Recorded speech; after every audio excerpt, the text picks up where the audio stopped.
Hello, my sweet, still positive friends. I missed you so much. I'm super pumped to be back in your ears. And that is true. Or in your eyes if you're reading this. Either way, happy to be here.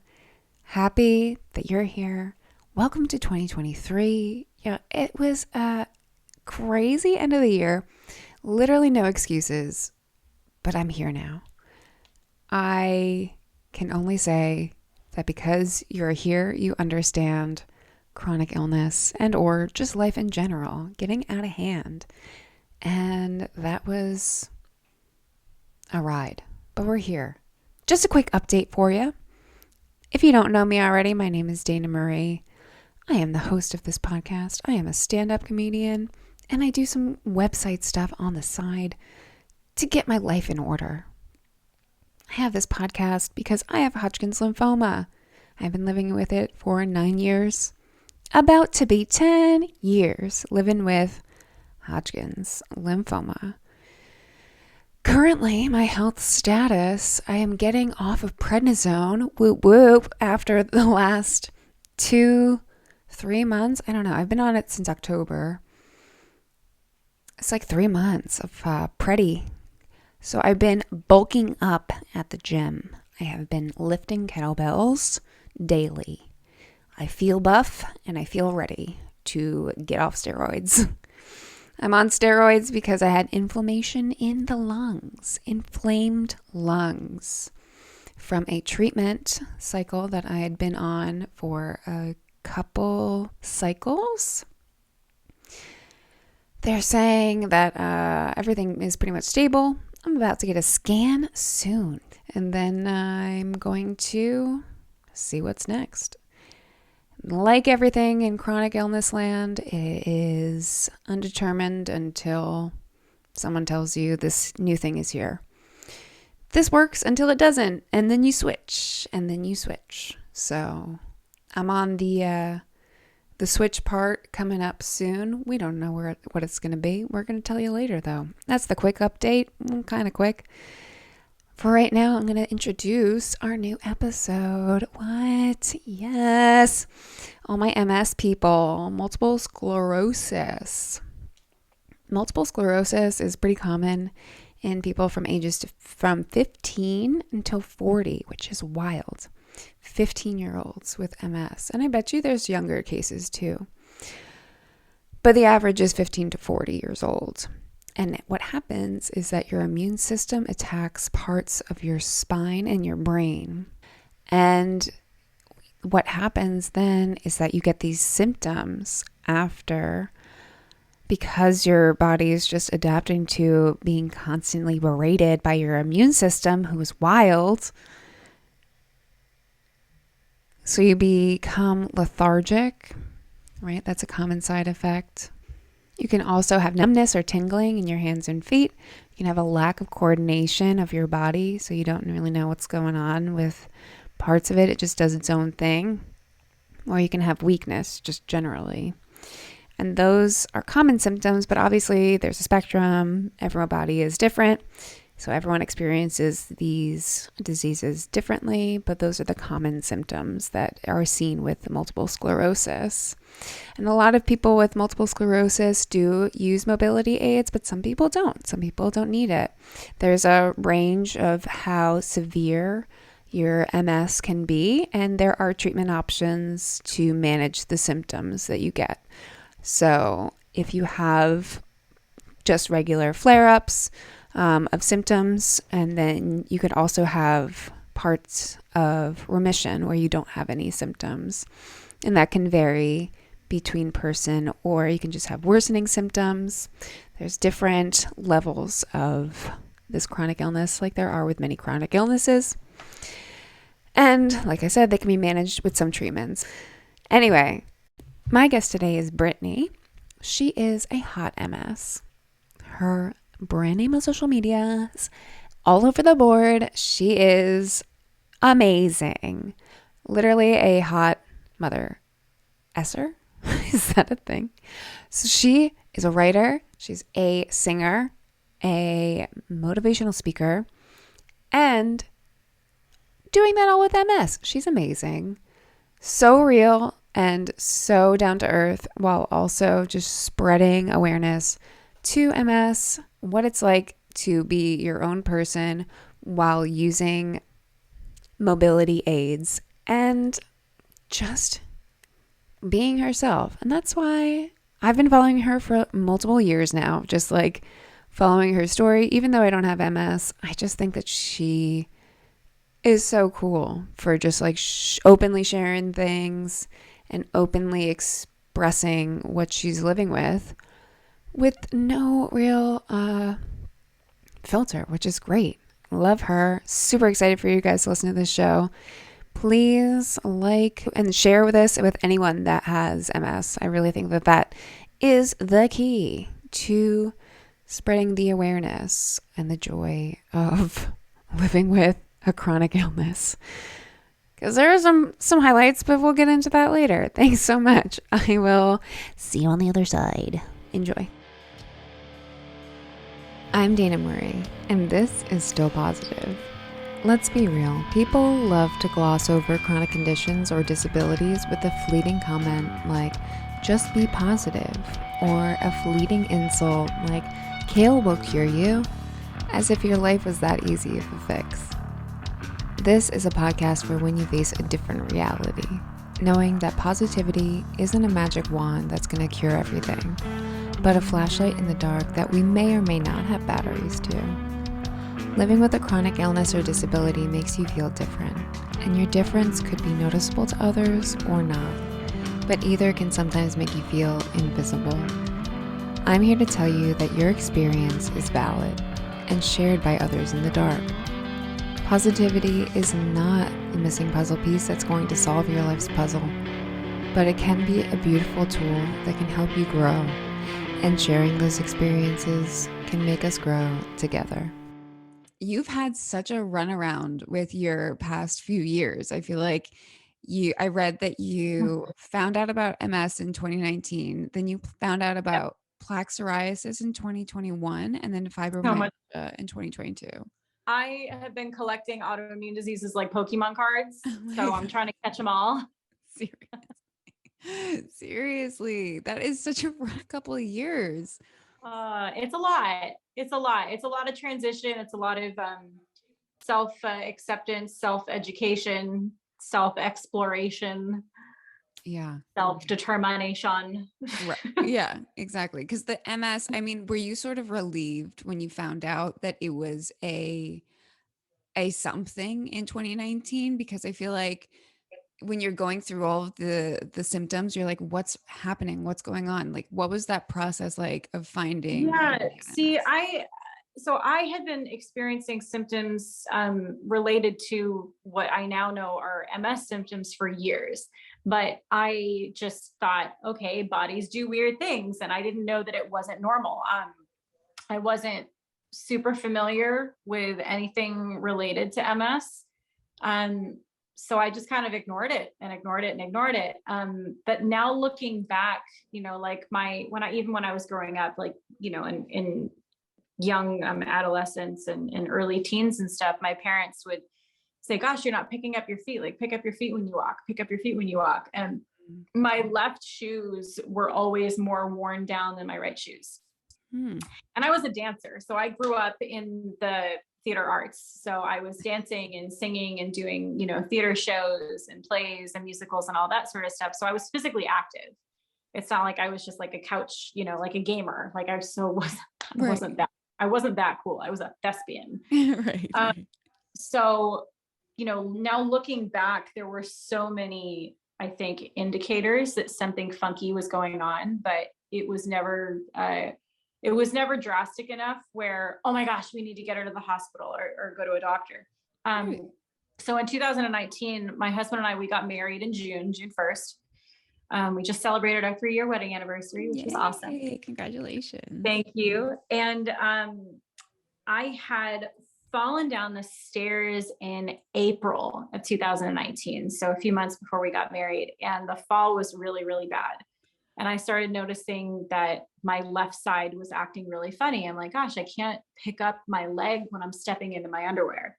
I would have to kind of like take my underwear and like lasso around my foot and then yank them up. But my right side was totally fine. I could balance, I could stand on it, and I was, secure and stabilized in it. So I told my husband, I'm like, okay, you know what? I just want to go to a doctor because I have a feeling maybe I slipped a disc or something when I fell, because I landed directly on my tailbone. Like, it was awful on our stairs. And saw the doctor, and he was doing some like in-office, and this was just a general, primary care physician with Kaiser at the time.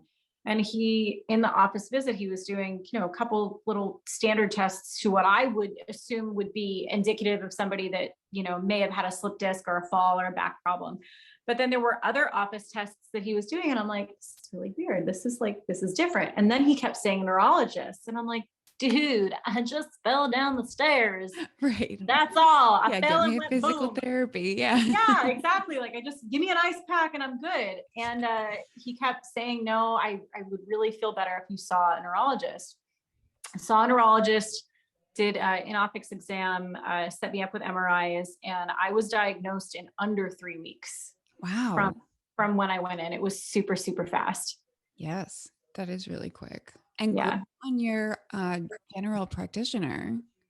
I'll tell you what, I am super blessed and super lucky that I had somebody that didn't just sweep it under the rug. I hear horror stories of, MS patients really struggling with an initial diagnosis period because they get, just poo-pooed and swept under the rug, and, oh no, you're fine, and it's just ignored. But he was on it. I'm really, really lucky. Oh, so good. And so when you got diagnosed in 3 weeks, what was the overall diagnosis? Like, what type of MS did you find out, or was that later on that you found out the difference? So with Kaiser, we had Kaiser. So I was diagnosed in September of 2019 with Kaiser as having secondary progressive MS. Then my husband's company changed their insurance information, whatever. So we changed over to Anthem in January. Had to get a new neurologist, obviously, because it, can't be under the Kaiser umbrella. The new neurologist that I got with our new insurance said that it was relapse and remitting. So it was kind of like this, like, contradictory, like, okay, is she that bad now? Or was she just in like a crazy relapse, which I think I was at the time. During my onset of diagnosis, I was in a flare up for months and months and months, and I didn't know. Yay, Solumedrol steroids. Oh my gosh, it was like the 4th week into knowing my new reality, and Johnny comes home, and I don't do steroids. I don't do medication well at all. I'm very like natural and homeopathic and holistic. I like that aspect of my health management. Right. And, steroids was a totally new thing. I'm like, oh, power juice. So Johnny comes home and he's like, your eyes look wild. What are you doing? I'm like, I'm changing out all the batteries in the house. Like, it was bad. I had cleaned and like detailed the entire house. Oh yeah. Batteries, nothing electronic was safe. It was a lot. That's so funny. You go straight to the batteries. You're oh like my next gosh. to the cracks in the wall. Like, yeah, seriously. Oh my gosh. If I could have found spackle, I would have spackled something. That's so funny. I wonder. A lot.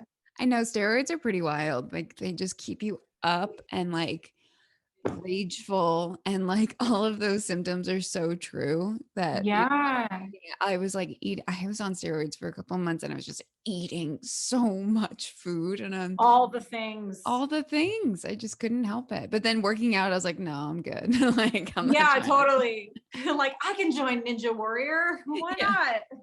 No, I cannot. That's so funny. So your main symptoms were mostly walking, and was there anything else that you noticed that now you see was a part of the MS? Memory, definitely memory problems, cognitive weirdness, where, I couldn't find a noun if someone had a gun to my head. It was just like put the thing with the thing. Yeah. and it's like, I was 30 when I was diagnosed. So it's like, okay, well, busy mom, wife, full-time job, like, okay, yeah, you're going to slip up and not be able to, say a word or something. But the biggest thing was mobility, was tripping. I was constantly tripping, constantly falling, walking on myself, and the heat. I grew up in Boston, super, super wet, super moist, I said moist for the people that don't like the word moist. Here it is. Yeah. But it's super humid and super hot, and I never had a problem with it. But up until a few years ago, I started noticing, gosh, like I just feel like exhausted in the heat. Like I just crave being in colder climate, where, as soon as it's, over 80, it's like somebody pulled my batteries out and everything just slows down big time. Yeah. So that was another thing. And then just tremors, just weird tremors that you would almost I'd have to hold my leg down to get it to stop shaking. Wow. And especially when you're out and about in public and stuff, it's like, oh my gosh, like, what are people thinking? What are they, are they looking? Right, exactly. And of course, like everybody, has those moments of, insecurity and worrying what people think. And that was in the beginning of my journey with MS. Now I just don't give a rat's, what, because it's like, you can't advocate fully for something without complete and utter transparency, because you can't. It's like, you can't have a cup of coffee without the cup. Exactly. Yeah. Where's it going to go? Right. Yeah. And so is that when you first got diagnosed, were you really into researching what was going on with your body? Like how in tune were you with that? Oh yeah, I hit the ground running. The internet was my friend. The internet also told me I was dying. Right. So Yeah. I had to filter the useful information, but I immediately gravitated towards Dr. Terry Walls with the Walls protocol, keeping a clean, anti-inflammatory, alkaline diet. And I'm guilty. I'm on it, and then I fall off because I'm like, yeah, I'll have that brownie. Yeah. Right. And then Treat I'll have yourself. the other brownie. Yeah, exactly. But no, I went into, I don't know, I guess my period of diagnosis was, I had already, just to kind of give a little backstory. So when I had been diagnosed, I already knew that I had the ability to be in a legitimate depression. Years before meeting my now husband, for my first marriage, it was a pretty detrimental situation. I'm not going to say unfortunately, because everything happens for a reason. So I'm going to suck that back out of my face real quick. I was married to somebody that had struggled with addiction, with drugs and alcohol, physically abusive, mentally, emotionally abusive, everything.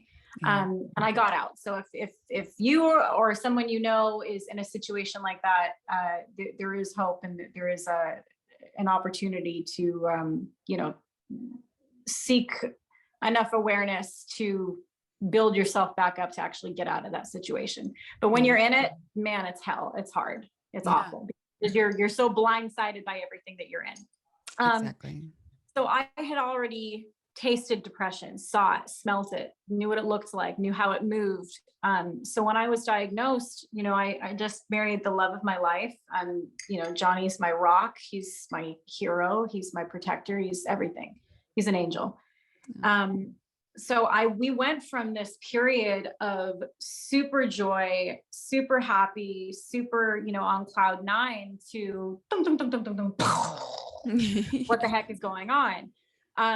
So I told myself, and how I was told, by the way, was over the phone from a nurse of the neurology office with Kaiser. So yes, I shame, because that was so not cool. I was at work at the time too, and it was like, hey, can you take a 5-minute break so we can tell you that you have MS? Oh my gosh. It was a lot, but just on the phone. Yeah. But when I went home that night, I remember sitting in our living room in the corner on my favorite chair. And I'm like, okay, I've been here before. I'm at a crossroad. I can let this suck me down and I can go to a dark place again, or I can use it and I can use it for good. And if you're familiar with my advocacy and my work and whatnot, I'm a Christian. So it was a message. It was God saying, sorry, piss or get off the pot. What are you going to do? What do you want to do with this? So I immediately started blogging. First of all, I got on Instagram. And I was looking for other warriors and other, people that were advocating for multiple sclerosis in the chronic illness community. And I found Audrey Shepherd, MS Tripping on Air, and I fell in love with her. I was like, oh my gosh, this chick is a badass. Look at her. She's got the cane and she's got the fashion and she's got the toot and she's got the information and the education. And I was like moved. I'm like, okay, well, I can do this. I can put this out there and make it into something positive that's going to help other people. So it was a crossroad. It was a crossroad moment of saying, okay, I'm not gonna get sucked down the rabbit hole. I beat that. I got out of something that was extremely abusive and mentally and physically and soulfully draining. I'm not going to let something within myself take me down. Right. You know what I mean? And good for you in that. And I feel like it's hard to get to that space so quickly. So I think that your past of having that realization of what was happening and getting out of that was definitely helpful in getting to this point. Definitely. I'm very self-analytical. So I like to self-shrink myself a lot. I'm like, why do you do the things you do, Brittany? So I checked myself before I wrecked myself. Yes, exactly. Right, exactly. And it's cool that you were able to find, this is why I love social media sometimes, because you were able to find someone that inspired you almost immediately after getting this. And I think that that is so important because there's so many different kinds of people that have these illnesses, obviously, but then the branding, the labeling, I feel like that gets attached to them sometimes can feel like floofy or feel like not genuine or not even like real people are associated with some of the branding that I feel like I see. And I'm like, well, I don't identify with that, but I have this. Like, I feel alienated from the thing that I already have by getting it. And then by seeing what it's like reflecting back on like this branding message is not really in tune. Yeah. With, social media, I definitely have a love-hate relationship with it. I think, I don't know. And this is something that I really hope that, the younger generations coming up are realizing that, hey, you don't need to have a filter on. Like right now I'm on Zoom. I have zero makeup on. I didn't shower today and I look awesome and that's fine. And I don't mean that like in an egotistical way, but in a confident way. There's a difference between having an ego and being confident with who you are naturally without needing to have, this crazy filter and the duck face. It's just be you, man. Like you are beautiful regardless of what society and culture tells you is socially acceptable. Right. It's a load of crapola. Yeah, exactly. Yeah. But yeah, I had never been super into social media. Like I'm, I guess what you consider an elder millennial. So I learned what a hashtag was like a few years ago, but it was the messages that I was getting by, putting stuff out there and I was connecting with other people. I'm like, oh my gosh, like this is awesome. Like we're building a community. And that's why I fell in love with utilizing Instagram and Facebook for a bigger umbrella of a purpose rather than, angry Karen videos and cute, adorable kitten pictures. Right. Good as a distraction, but not a daily. Yeah, totally. Like it was like the building of a community of knowing that I wasn't alone and what I was going through was acceptable and transforming into a more, I don't know. People say like, okay, well, would you take away your MS if you could? And I, honest to God, I wouldn't. And trust me, some days are so awful. And there's a lot of things that I can't do the same. I'm not going to say, oh, there's a lot of things I can't because I think if you want to do something bad enough, you'll figure out a way of making it happen. I love to fish. Can I get on, a 50 pack full of grown men and win the jackpot for the biggest tuna anymore? No, because my legs don't work that way. But will I find a smaller boat where you can strap my fanny to the side of the boat in a chair and belt me in and I'm still going to? Yes, absolutely. If you want it bad enough, you'll figure out a way of making it happen. Right. But there's a lot of things that I can't do the same.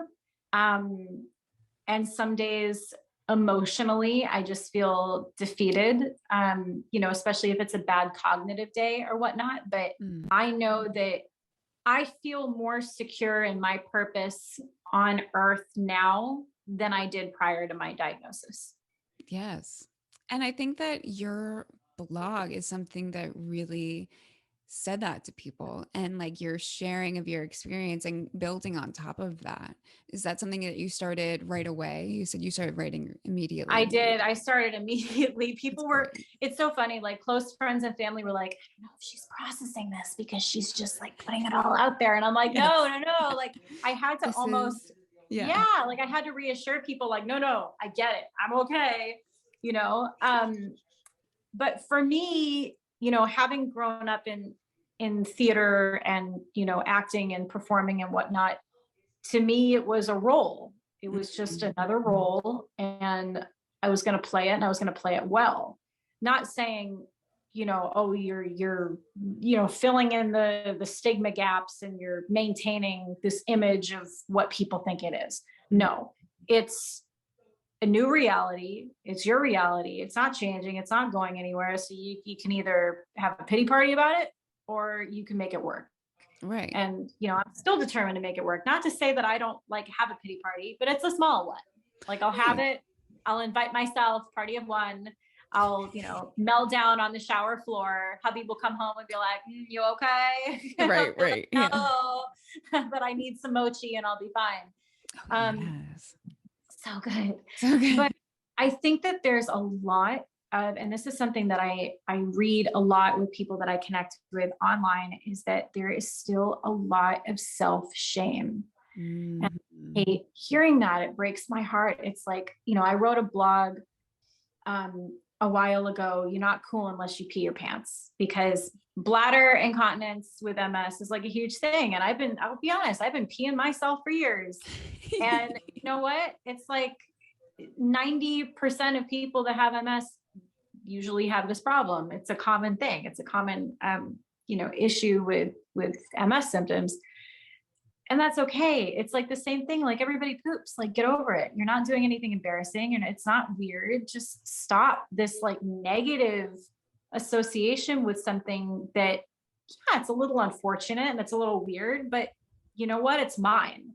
Yeah. And I'm owning it. And I think that writing about it and taking the narrative back is so important for like an element of control that I feel like a lot of chronic illnesses take away from you, or disabilities take away from you. That, I'm controlling this narrative. I'll tell you how I feel and what I see and what I'm experiencing, because not everyone that's writing about this stuff is coming from a firsthand experience. They're coming from like very knowledgeable, sometimes like backgrounds and understandings of them. But like when you're coming from firsthand, like this is how I'm wanting to be treated and this is how I'm seeing my perspective. It's so much different and so much more rich in that sense. Yeah, absolutely. And I said that from the beginning, when you change your perception, you change your reality. And it's true. You do have, the ability to change your reality and change how you view yourself. Now, for everybody, it's going to be different. Some people unfortunately don't have that support system. They don't have, family that understands chronic illness, or they downplay it. Oh, you're just dramatic. Oh, you're just tired. I'm very blessed. I have a mother that is incredibly strong, who also collects autoimmune diseases. Our whole family is like, something happened in this gene pool. Something happened in our gene pool where our bodies are like, let's kill each other. Yeah, right. But my husband is incredibly supportive. But there was a period where, and I still have moments where I feel guilty because so much has changed so fast. My husband's 20 years my senior. So I sometimes still feel like, well, I'm the young one. I'm supposed to be the healthy one and running circles around you. And he's like, la da da, I'm going to run Right. circles around you. Right. So somewhere in the middle, we're like in our 40s together. But yeah, the self-shame and the self-guilt, I think, is something that I want to see more, I guess, change, I guess, in the MS community or chronic illness community. It doesn't matter. MS, lupus, it's all the same. It's all the same gamut of we can't see it and it sucks. Right. Feels like shit and I want it to be gone. Totally. Exactly. But if you're somebody that wants to start putting your story out there and advocating, it does take a lot of humility. I think it takes a lot of courage and bravery. But the second you stop caring what other people think, it's the most freeing experience, because you're not worrying, oh, if I post this, what are people going to say? Are people going to like it? It's like, just put it out there. Put it out there. And see what happens.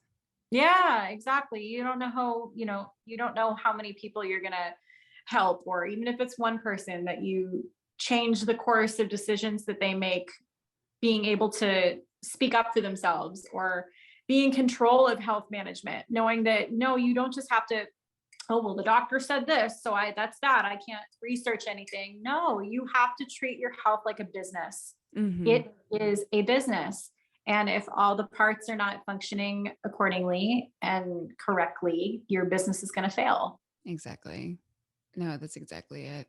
And I think that what you're saying too, I mean, I read an entry of yours about falling in public and how you have to laugh at it. That goes right along with your peeing in public, unfortunately. It goes hand in hand. When was the first time that you did fall in public? And I feel like that's major enough that it's hard to then turn around and be like, both of them actually, peeing yourself and then also falling in public. It's hard enough doing that, and then doing it multiple times, I feel like may be the thing that pushes you to just be like, fuck, like, whatever. Yeah, about this, Exactly. Well, see, I don't know. I've always had a natural defense mechanism using comedy to deflect like disaster. Yes. Because if you're laughing, everybody else is going to laugh. But if everyone else is laughing and you're not laughing, then it's like, dun, dun, dun. Yeah, right. So I've always been that kind of quirky kid, I guess, where I got picked on so much in school. I was small enough to fit in lockers and got locked in them. Oh, no. So, I was that kid. I never quite fit in.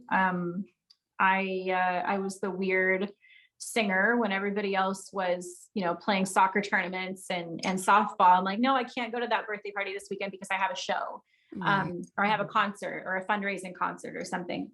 So I think my career growing up allowed me to, I don't think I grew up too fast. I think I acquired mature skills in which allowed me to become more independent in an expeditious sort of sense. But I don't know, I just got resilient. And when you are, and this, not everybody goes through this. Some people are, bullied and bullied and bullied, and then they snap. I credit it to having an extremely strong mother who's like a goddess. I don't know how she manages everything that she manages. It's insane. But we come from a very long line of strong women. My Nina, she's extremely strong, where we have Native American in our side also. So I credit that to the warrior essence that all the women in my family have. So yeah, it was just, I don't know. It's just when you look at the humor in things, it lightens it. It doesn't make it so negative and so daunting and so like, oh my gosh, I can't believe that just happened. Get over it. Everybody falls. Everybody does weird things. Right. Just brush it off. It off. And move on to the next. Exactly. Yeah. And so your mom and yourself, you write music together. Is that true? We do, we do. So my I mother's a love pianist. that. Mother's a pianist. I've been singing and performing with her since I was 4 throughout Boston, New York, California. And yeah, we have a very, very unique relationship. It's music is so it's like the most unspoken relationship. But Hmm. having a music partner for so long, it's like her and I don't even need to communicate verbally. We know where we're gonna go and Oh my with gosh, a that's piece beautiful. of music. So when I was yeah, we started this in 2000, late 2019, early 2020, where we started writing a worship album, actually, motivational and Christian based album. So once the pandemic hit, we're like, okay, well, we need to slow things down a little bit and kind of, you know, navigate in a different direction. So, so yeah, it's been That's so fun. beautiful. Yeah, it's been really cool. And do you have anything that you put out together, or is it more just for like live audience? Well, we started recording the album. We were halfway with it, and then we were contracting other musicians, and then the pandemic kind of put everything on hold. Right. They're actually in a construction move right now. I dealt with a few surgeries, so we kind of like put everything on the back burner, but our plan is to finish it, whether it's, you know, just finish it for distribution purposes, or for you know, live performance and motivational sort of aspects. It kind of depends on my body too. It's like so many things are different now with my stamina. And quite frankly, don't even get me started with how much the music industry has changed. I'm like, no, Right, just right. different. And it's so different and not my cup of tea anymore. Um, so I don't know. I'm in the process of writing a book. Wow. And partnering with a few different chronic illness and multiple sclerosis companies and for advocacy and stuff like that with my column. And I'm trying to do is Yes. like, I want to wear multiple hats. Right, right. While still having this thing that just knocks on your door every time that something successful happens. I don't know. Yeah, I Chronic know. illness. Hello, you remember me? Yeah, I'm here to exactly. ruin your life. You're like, wait a minute. I was just having so much fun. Everything was going okay. Like, Yeah, I think the key is to get really good at adapting, though. mm, And it, you know, if you can sort of chameleonize yourself into situations, then you'll be okay. yeah. It's just getting creative. That's what I have found. Get creative. If you want to, you know, be in the kitchen for 45 minutes making homemade sauce and meatballs, get yourself a stool on wheels and roll yourself around the kitchen. Right. You know what I mean? If you want it bad enough, you'll figure out a creative way of making it happen. Yes. And working with people that are understanding of, what you're going through and how, you know, not everything can be so planned and having that flexibility because some people do not have that flexibility. Yeah, I know. I'm one of them that kind of struggles from time to time. I'm very OCD. I like a routine. Yeah, me My too. husband and I, we have a plan to make a plan. So, Same. Yes. oh my gosh, I have to. I'm so weird like that. Like Saturday morning at 8 a.m. Let's talk about our vacation for this year and what we're gonna do. And it's just like, ah, yes. Literally. Yes, My calendar. literally. But then I have to be okay with just having it vanish. Like having it, like if I'm having not a good day, I'm like, it's gotta be, but it has to be rescheduled, like we have Right. to. Oh gosh, I can't tell you how many times, like, you know, how in your iPhone calendar, just reschedule. Oh, It's weekly, and that's okay. So, that was another thing I had to adjust was I'm a very big people pleaser. mm, Yes, ma'am. No, ma'am. Yes, sir. Yes, sir. So I had to get a little humble with the fact that I don't need to wear a cape all the time. mm, And then, you know, my cape gets stuck in a fan and chokes me to death. right, Uh, right. so yeah, it's like knowing that, hey, you know what, this is how my day is going, and we're gonna need to reschedule. And 9 times out of 10, everybody's super cool. But then you'll get that one weirdo that's like, "Wow, obviously you're not serious," and it's like, Right. no, obviously my body's trying to kill me. So Right. obviously you don't understand how medical things work. Exactly. Exactly. And I'm a people pleaser too. I will try to do anything to like make it so that it works for every party. I try to do the best for that. But do you feel like you do that with doctors as well? Like, I feel like sometimes when they're asking me, like, so do you have this? How are you feeling? Sometimes if it's not like nagging me enough, like I'll be like, yeah, it's fine. And, like as if I used they're to, going to be upset that like something's wrong, right? I used to kind of downplay and like, be the martyr and take everything on. And now I'm like, I don't care. Yeah. Um, yeah, it's hard. It's hard when you have doctors that aren't taking you seriously. And this goes back to what I believe, that, your health management has to be treated like a business. So I don't go to a doctor and say, okay, well, that's my doctor. I have that initial appointment. That initial appointment's an interview. I ask all the questions I want. Um, and if I'm, comfortable with how it's being received or not received, then I make my decision to move forward with that physician, when I go home that day Mm. or, that week or whatnot.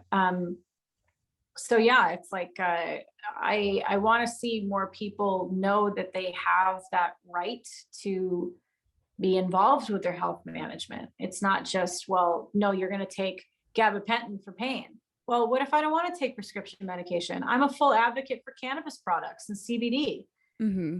It works better for my body than pain medication. I do not do pain medication well. I had, I'm, what day is it?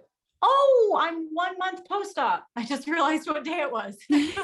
I'm 1 month post-op, from, long story short, while all the MS stuff was going on, as if that wasn't enough, God was Right. like, I'm going to give you more. Right. Right.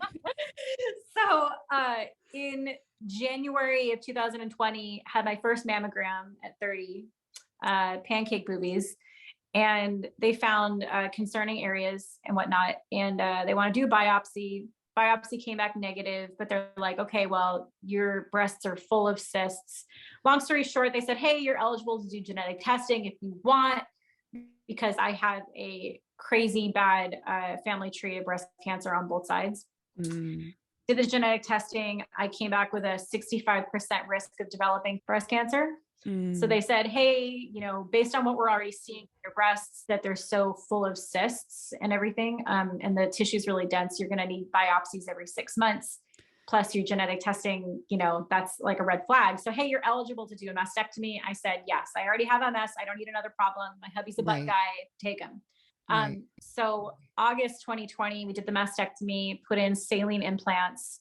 Saline implants were not, sitting well, a lot of rippling. I had no breast tissue. So it was like, attaching a water balloon to your skin. It's like weird and heavy and awkward. Right. January 2021, swapped out the saline implants for silicone. Summer of 2021, everything changed. Everything changed. Complete exacerbation of MS symptoms, tinnitus, worse mental state, behavioral stuff, emotional stuff, cognitive memory stuff, joint pain, muscle pain, crazy fatigue. But if you're body sensitive, I'm very body sensitive. I knew it was different. I could differentiate between the MS symptoms and what was happening with my body. Long story short, breast implant illness. It was silicone toxicity from the silicone implants. No. So a month ago, I had them removed. We went with aesthetic flat closure. So I am just me, flat. There's nothing there. And 99% of my problems are gone just from a month. Wow. That is very quick. It was like a light switch. My tinnitus, so it was constant, buzzing in the ears. Oh my gosh, it was like maddening, trying to sleep and there's a mosquito flying around in your ear. Yeah. That's not there. Tinnitus was gone within 24 hours of the surgery of taking the silicone out. So I mean, that's a whole different podcast episode, but yeah. So, and like also, isn't the percentage of getting that like very slim? I feel like.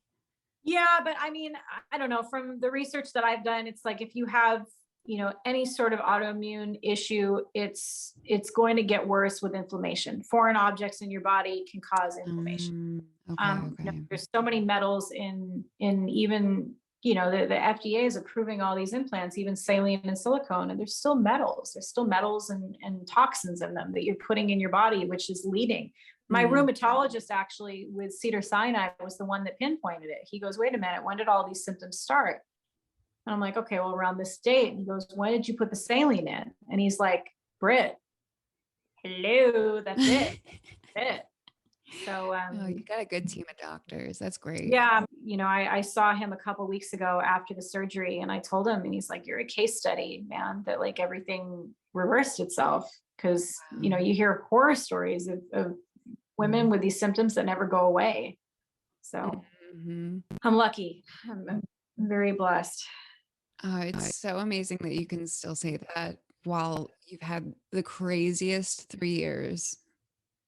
It's a lot. A lot. It's like, it's I feel like I've been put right where I need to be. I think it's very easy, especially nowadays with, how society and culture is, to become very me. Everybody wants everything now. Everybody wants everything fast and quick. And well, yeah, I'll go out with you, next Saturday night. We'll plan like a friend's date or a friend's dinner or something. But if something better comes along, I'm, gonna take that opportunity. It's just it's different from when I grew up. So, going through all this has allowed me to give back. It's allowed me to, be less selfish and be more, humble and let people know that, hey, it sucks. Yeah, you're allowed to say it sucks. Of course you're allowed to say that it sucks. But there's a light at the end of the tunnel. It just depends on how you view it. Right. That's it. Exactly. And so what are some of the goals that you have coming forward that you're really excited about? Writing my first book. I've never written a book before. So fun. My brain is like, my brain immediately goes into, well, I don't know how to, mass produce it. And what about, the business aspect of it? Like I'm just clueless. So my husband's like, just write, damn it. Just write. Right. We'll figure out all the rest afterward. So writing the book, I do want to do more with public speaking and motivational speaking. It has been a little hard, right now, just because the pandemic is still going on. My immune system is so fragile that I can't even fight off just a regular cold very well without it taking me down. So I have been my little hermit in my little hermit house, and that's okay. Like we've made a lot of changes as far as like going out, and like we'll only go to restaurants if there's outdoor seating and all that sort of stuff. So a lot of it kind of has to be dependent on where my health goes and where the safety of everything goes. But book, public speaking, motivational speaking, and continuing to be a voice for people with the MS community and the chronic illness community. That's fantastic. And I think too, because of the pandemic, there are so many more opportunities to do things online in terms of webinars and things like this that are well attended. So I think that's definitely a good definitely avenue. I know it's so hard for me. Like I love stuff like that, but I'm such an old school people-y person. Like I want to meet you and like hug you while I'm talking to you. I'm a hugger. Right. So yeah, it's been hard for like that soulful connection sort of vibe. But yeah, well, it's just adaptivity. You just gotta stay on your toes and stay creative. Right. Yeah, exactly. And like you said before, just like finding alternatives to something that might not be how it used to be. Yeah, exactly. Like I don't remember when I did. I think it was maybe a month or two ago, about how to continue to do the things that you love to do with the setbacks that MS has given you. And I gave like a list of examples, like, okay, well, if you want to go on a hike and your legs aren't working, find a hike with a paved path and rent a scooter or something. You know, if you love to garden and you have a hard time getting up and down, find a stool or find a chair that will, stick an umbrella in the chair because you can't be in the sun because the heat, exacerbates everything. It's just thinking outside the box. It's not a black and white situation at all. Right. No way. Right. Absolutely. And so living with MS and plaque psoriasis and fibromyalgia, do you find that you can still be positive? Yeah. Oh my gosh. Absolutely. Totally. I don't have a choice. I have to. If I want to be the best version of me and have the best quality of life, that's what I have to do. Do I have crap days or a crap week? Absolutely. But you get off, the angry pony and find the nice one again.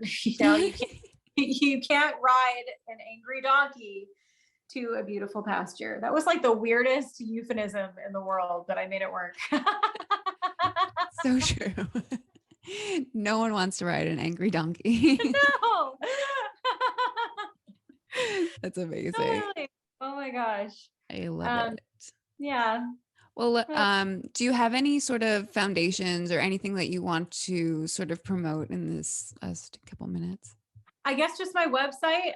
It's www.ahotMS.com because I am a hot MS, like a hot mess. Love it. Yeah. But my social media platforms, Instagram, Facebook. I am on the TikTok, not quite often, but she is there. Right. I had a Twitter. I don't know. Tweeting is for birds, so. Yeah. I got off that, but everything is a hot MS. You can subscribe to my blog and my newsletter. You'll always get updates of everything that I'm doing, everything that I'm, partnering with. I do like to partner with multiple, chronic illness and MS companies as well. I do not like being that advocate that's like, yeah, I'll take that opportunity, and yeah, I'll take that opportunity. Like if I think it has motives that aren't consistent with what I think people need in the MS community, or if it's just like another fad, I hate that. Like I just did a blog on for shift.ms on how to keep the momentum of MS advocacy up throughout the entire year. May 30th was World MS Day, but it's like, it's not to be used, even like a breast cancer thing. It's like, stop orange washing everything. You know what I mean? It's something that needs to be carried throughout the year, not just acknowledged on one specific day and then you just forget about it. Right. Because this is everyone, like your whole life. This is. Yeah, exactly. It's not just a day. It's a lifestyle. It's a lifestyle. It's a life change. It's your journey. Yeah. And I like how you call it a lifestyle too, because it's not like, I think a lot of the times chronic illness, unfortunately, becomes a sort of identity because of it being in your life so much and controlling a lot of your life. But it's not, it doesn't have to be an identity. It's just a lifestyle or like a part of your being that, you have to sort of manage with. Exactly. And people make such a big deal about it too. And I don't understand that. It's like, okay, if you didn't shower for a week and you didn't wash your hair, you're going to get greasy. You're going to get itchy. You're going to get like fromunda cheese. It's going to get funky. Right. You need to shower. Right. Just like with MS. If I go be in the sun on a 90-degree day for an hour, I'm going to look like Gumby. I'm not going to be able to walk. It's going to be a funky situation. It's the same thing. It's just in a different way. You don't go up to somebody saying, wow, you need glasses? You can't see? Why can't you see? And that's what happens with people with mobility aids. It's like, well, you're so young. Well, yeah, 5-year-olds wear glasses. Right. What, they should be able to see because they're 5? Come on. It's ridiculous. Yes, exactly.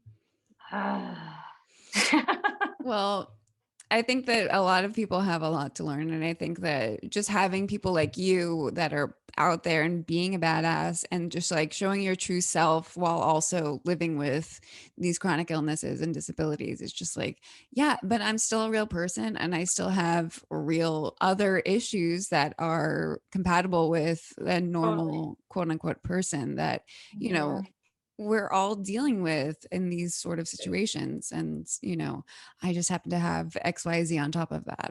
Right. Totally. And that's the thing with social media is like, I kept, getting messages back from people when I would respond to them. And I love responding in videos because it's like the little thumb thing, like the words, okay, that's great. But I want people to see me. I want people to know that, like, yeah, I'm a real person. And I would get messages back saying, oh my gosh, you actually responded. And that so upset me that, like, there's that underlining expectation that somebody on social media, she must be famous. She probably is fake and she's not going to respond. It's like, that is so ridiculous. Like, that needs to change, man. Like, Yeah. so bad.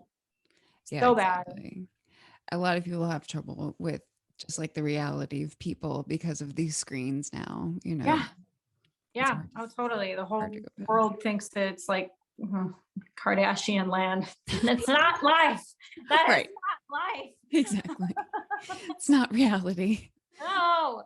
No, not at all. Uh, Well, thank you so much, seriously, Britt, for jumping on. And I loved talking to you, and I'll talk to you Thank you. anytime. Yeah. You too, love. Thank you so much for having me. Of And course. thank you for having built up what you have built up. We need people like you that are, asking the questions and telling the stories and putting positivity back out there, because it's not this negative stigma that we're going to get stuck into. Thank you so much. I appreciate it. And that is a wrap, you little germ holes. I'm so happy that you are here to kick off this season of Still Positive, season 3. I have been loving it. I hope you have too. Like, subscribe, share with other people with chronic illnesses so we can take over our world. Thank you again for listening, and make sure to follow Britt. All of her social media links, her blog, and everything that she supports will be in the show notes below. Make sure to like and subscribe to this podcast, and stay sick, my friends. I'm so pumped to be here. I can't say it enough, and continue listening in to this podcast for some more chronic illness chronicles. Thanks.